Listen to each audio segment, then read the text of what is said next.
దేవా, మీరు తప్ప నాకెవరున్నారయ్యా?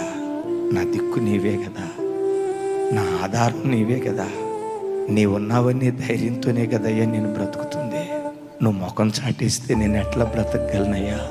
నా ప్రార్థనకు నువ్వు జవాబు ఇవ్వకపోతే ఎలా ఈ భూమి మీద నేను మనగలనయ్యా?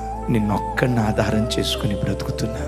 నా ధైర్యమైన, నా నిరీక్షణైనా, నా బలమైన, నాకంటూ నా బ్రతుకులో ఒక విశ్వాసమైన అది మీరు ఒక్కళ్ళే యేసయ్యా. మీరు ముఖం చాటిస్తే నేను తట్టుకోలేనయ్యా, నేను తట్టుకోలేను. నేను నమ్ముకొని నిన్ను ఆధారం చేసుకుని బ్రతుకుతున్న వాడినయ్యా. నన్ను నేను పరిపూర్ణంగా నీకు అప్పగించుకుంటున్నా అని నీ ప్రయత్నాలన్నీ ప్రక్కన పెట్టి ఎప్పుడైతే ప్రభువుకు నిన్ను నీవు అప్పగించుకోవటం ప్రారంభిస్తావో అప్పుడు నీ పోరాట భూమిలో దేవుడు అడుగుపెట్టి తన పరాక్రమాన్ని నీ పట్ల కనపరచడం ప్రారంభిస్తాడు.